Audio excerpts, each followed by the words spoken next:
Ladies and gents, get ready to chill here on the Franky and Roll Show. Hosted by that Hollywood insider bringing news, our guy Franky.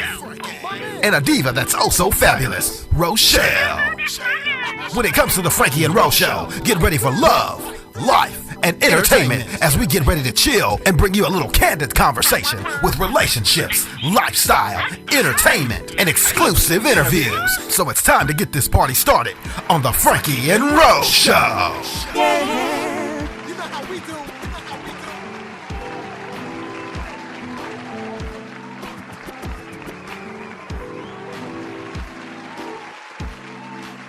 Welcome to the Franky and Roll Show, where we focus on love, life, and entertainment.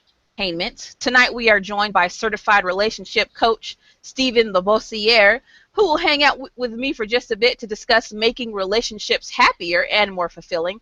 And of course, his #1 best-selling book, God, Where's My Boaz? Now, this man keeps it 100%, and if you can handle the truth, then you will enjoy this interview. Stephan, welcome to the Franky and Roll Show. How are you? Thank you for having me. I'm doing well. Wonderful. Now, Stephan, I want to begin about talking about relationships. Many people often express their feelings on social networking, especially, about how they are looking for a mate. They utilize different dating sites to possibly find that special someone, but somehow they keep missing the mark. Now, many men and women don't know what to look for in a mate. Can you shed some light on some great qualities when looking for that special someone? Well, I think the first thing that has to be said is that before you can go looking for great qualities in someone else, you have to exude those great qualities within yourself. And a lot of people are stumbling in dating because they haven't become who they need to become yet.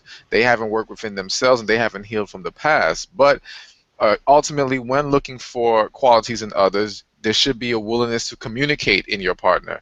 If you can't talk to the person that you're dealing with, then you're setting yourself up for a bad relationship. There should be a genuine desire to want to be understanding, or to basically not dismiss how you feel about things. You know, many times I'll have even women who will say, well, I told him how I feel and he just pretty much wrote her off as crazy. Well, then why are you still with him? Like, if he's going to continue to dismiss how you feel, that's a red flag. That's a problem. Also, a great thing to look for in an individual is that they're self-sufficient. You know, especially as a woman, and even for men, you want to make sure that that person is not going to be a burden in your life, that they can hold their own. It doesn't mean that they're going to try to act independently with everything they do, because in a relationship, it's about interdependency and being able to depend on each other. But people should still have the ability to be self-sufficient, and that way, you know, you have someone that can handle business when necessary, and that's very needed in today's relationship. Hi, this is Karen Clark Sheard, and you're watching the Franky and Roll Show. This is Little Mo. And this is your girl Kelly Price of R&B Divas LA. And we're shouting out my peoples. Franky and Roll Show. Yes. Turn up for Jesus. And Let me get in here real quick. Wow. Now, I want to kind of bridge over into the subject of marriage for just a tad bit. Now, you have an award-winning book entitled How to Get a Woman to Have Sex with You If You're Her Husband. Now, this kind of threw me, off a little bit because I am a married woman, and I'm thinking to myself, okay, how to get a woman to have sex with her husband is kind of off. But let you explain that to us for just a little bit. What are you meaning when you say that? Well, pretty much a lot of married couples have very lackluster sex lives. You know, a lot of people are lying to their friends, acting like everything is okay, when in reality it's a huge mess behind closed doors. And unfortunately, men don't really know what it takes to make a woman sexually receptive.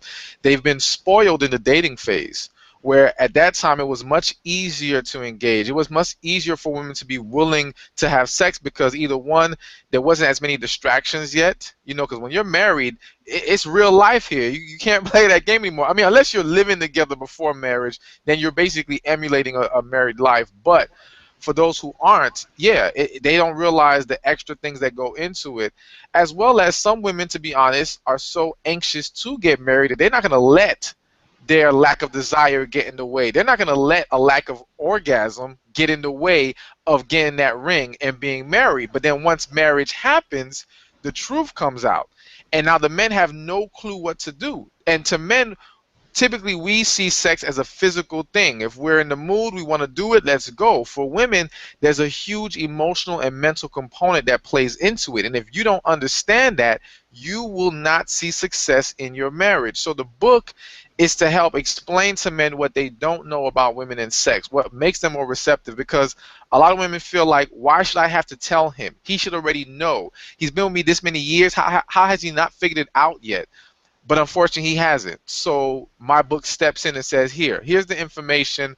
Here's a way to make things better, not just for sexual reasons, but just to make the marriage better as a whole. Wow, that's good stuff. Now, I want to go into our next topic, which is actually sex and Christianity. Now, the subject of sex and Christianity is one of the hottest topics amongst believers. Now, I've been reading a lot of articles that have stated that single Christians aren't waiting anymore to be married to have sex. Now, my question is why? Why is this happening? Can you shed some light on that for me? Well, if we talk about the men, bottom line is that we like sex, and once we cross that line of having sex in our lives, it becomes a lot harder to resist the temptation. And there are so many women nowadays who are willing to give you sex even without commitment. Forget marriage. You don't even have to be their boyfriend in some of these situations, and you'll still get what you want. So these men are just taking advantage. On the flip side, for women, some women will say they're doing it for the same reasons, that they enjoy it and that's why they're having sex. But in reality, many of them are doing it because they feel like it's a necessity, that they have to do it in order to get the man, that the man won't like them, he won't stick around. So she gives into that pressure and has sex with him, even though she's not fully enjoying it. I mean, I'm a firm believer that there's a huge misconception on how much people are enjoying their sex lives. It's lies, okay? But you can't justify holding on to a man who's not good for you and say the sex is bad, because everyone's going to tell you better leave that man. So they will claim everything is better than what it really is. But I think that's what's really playing into more Christian individuals having sex before marriage, because the women feel it's a necessity, the men just want it, and also the women want it too, because for women, even though they're not enjoying it physically as much, they still get the pleasure out of feeling desired, the intimacy that they crave, the companionship that they want in their life, just some kind of attention that they just crave so bad. And sex is the gateway for a lot of women to get what they really want, to get the emotional fulfillment, not fulfillment, but the emotional, the quick hit that they need to feel a little bit better. So kind of piggybacking on this topic just a little bit, you know, and being honest here, I have a lot of Christian friends who are women, and they are sexually active, and it kind of boggles me, because we believe in one thing, but our actions show another.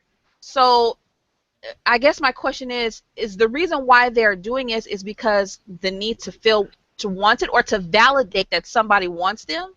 Absolutely. That has a lot to do with it. I mean, think about it. If a woman dates a man and he actually makes no move to have sex with her, or no move to be intimate, that will bother her.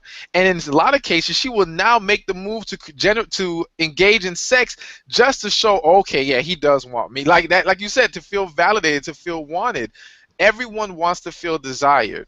And unfortunately, because we have not grown as individuals, because we have not focused on what we need to do as individuals, we look to fill that void with other people.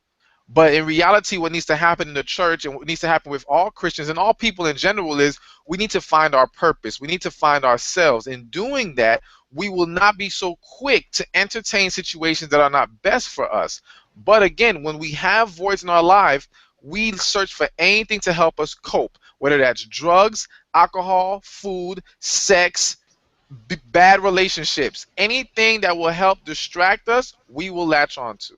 Wow, man, that is good stuff.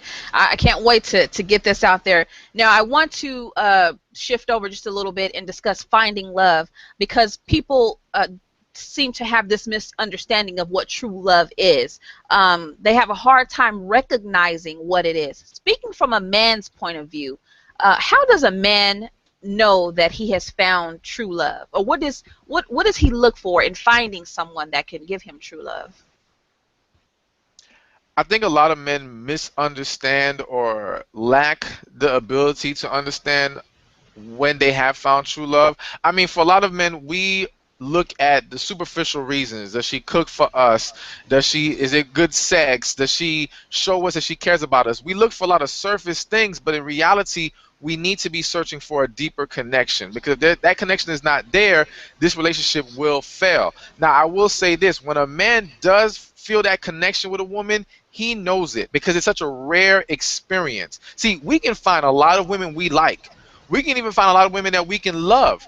But women that we are truly connected to, that is a rare experience. And that's why when a man does feel that, the way he handles it, it's very difficult for him, because he's not used to this. And some men will act erratically. Some men will do a lot of things they shouldn't do, because they don't know how to deal with this strong connection they have with this woman.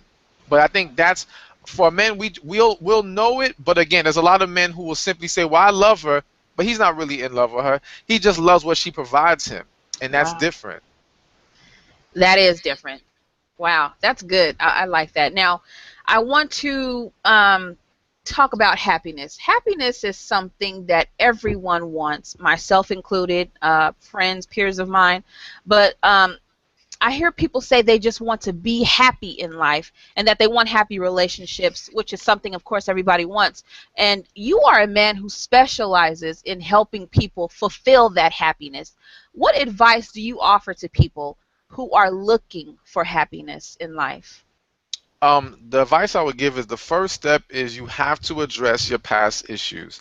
The reality is, almost all of us have been through situations where we were disappointed, hurt, negative impacts on our lives due to these issues that we faced. And if we do not address them properly, they're going to linger. So in reality, there are so many people holding on to all this negative energy, screaming, I want happiness. Well, how can you embrace positive energy and joy when you dwell in negativity? So you have to address those things. You have to address if you were abused. You have to address if you had heartbreak. You have to address if you were abandoned and your parents weren't there for you. Anything that still resides within you must be addressed first. Once that happens, now you're unlocking the door to being able to have happiness in your life. Now you can truly embrace who you are. You have to forgive those who hurt you. You have to forgive yourself. Most of us have not forgiven ourselves for the mistakes that we've made in the past, and we hold it over our own heads, and that's why we hinder our progress in life. So happiness starts from within, and it starts from addressing issues. It starts with forgiveness, taking time to heal, and really getting to know who you are and loving who you are. Once that happens, man, so much good can come from it. Do people know how to be happy anymore these days? I mean, you watch the news and you watch TV. Job losses is through the roof. People are losing homes. Families are breaking apart. Do people know how to truly live a happy life these days? No, they're programmed to believe that it's okay to react in such a negative way. They're programmed to believe that being upset and dwelling in negativity is acceptable and normal. And yes, it is normal in the sense that we all have our moments, and we all have times where we are just going to struggle for that day or weeks or even months. But we have to encourage each other to rise above that, to pull away from all that negative energy. That's the only way we're going to make things better. But I think that the world has surrounded us with so much distractions. Personally, I don't even like going on certain news sites, because I'm like, if I do, these stories will depress me. I do not want that kind of mindset, so I stay away from it. We have to guard our spirits. We have to guard our minds. We have to guard our eyes even, because those things really penetrate our souls, and then it puts negativity within us, and now we will struggle to embrace anything positive in our lives. Now, I want to jump into your #1 bestseller entitled God, Where is My Boaz? This is your #1 best-selling book. Can you please Yes. talk to us about the inspiration behind writing this book? You know, what's funny is I had a different book I was going to write, and I was struggling to get it done. And then I had a complete meltdown at the end of May. And I was like, I'm ready to quit. I'm ready to stop doing this relationship thing. You know, I have a degree in IT. I can just go get a different job. but I had to pray about it because I'm only doing this because I know this is what my purpose is, and this is what God wants me to do. So when I prayed, God told me to write this book, and that was at the end of May, and I just released the book like 2 weeks ago. And I'm someone who's not a writer, so to get anything done that fast for me is like amazing, and I know it's all God.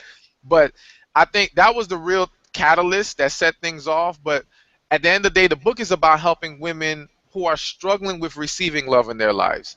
And I think that there's a lot of books out there that tell you how to get a man and how to do this and how to think like a man and all these wonderful things. And I'm not saying those books don't have valid arguments or good information, but there's not the core issue is not being addressed. So in God, Where's My Boaz, it's about really doing some self-reflecting, understanding what is hindering you from receiving the blessing. We have too many people in the church who are told, just pray and just wait. That's not enough. That is not correct. That is not what God has asked us to do. There is work to be done in all that we have to achieve. You look at even any story in the Bible, there was always a process. There was always directions given that you had to follow. So as a woman in that position, you have to make time to figure out, okay, what is it that I need to do right now? What do I need to focus on? What is blocking my progress? And in doing that, when you address these things properly, you can it's not about necessarily just getting your Boaz. It's about first getting yourself, finding yourself. And then when you find yourself and you get that, you're able to receive love, you will get Boaz, you will get your career of your dreams, you will get all kinds of wonderful things because you did the work that needed to be done. I also want to speak to you about your new and current projects. We're almost towards the end of 2013. We're heading into 2014. But you have some amazing material that people can purchase right now. What is next for you? What can we expect in 2014? Oh, I got several things coming up. You know, I've been doing a lot more speaking engagements, so I plan on doing more at colleges and churches. I also have the male version of God, Where's My Boaz, which is going to be He Who Findeth a Wife. And same principle, because there's a lot of men complaining about the same thing, and yet they're not looking at the right place, and they're not going about it the right way to get what they need in life. I also plan on writing this is just a bunch of books. Even I have one called Wives Need Sex Too, because I think there's an there's an epidemic of women who are sexually neglected, and it doesn't get talked about enough, and they're struggling and they don't know how to address the issue. So, you know, again, my work is all about helping everybody. I do not want to just focus on women or just focus on men. I want to focus on everybody, because if we're not all moving in the right direction, then we're not going to be able to make things better overall. Right. Wow, good stuff. Now, where can your supporters connect with you on social media or networks? I know you're on Twitter, but are you also on Facebook as well? Yes, Twitter, you can find me at Stephan Speaks, Stephan Speaks. My website, stefanspeaks.com, and on Facebook, Stephan Speaks Relationships. Now, the book, God, Where Is My Boaz, where can our viewers find this book if they want to go ahead and grab it? They can go to my site, or they can enter in the URL, godwhereismyboaz.com. It's on Amazon. It's going to be on iTunes in a second, Google Play, and Nook. But for right now, they can get it on PDF format or Kindle format. I am so excited to have you on the show, and this is some good, useful information that our viewers can take. Men and women can take this and use it and apply it, and hopefully something good will come out of it. I want to thank you for joining us tonight on the Franky and Rose Show, and man, our doors are always open if you ever want to come back. Thank you for having me. I really enjoyed it.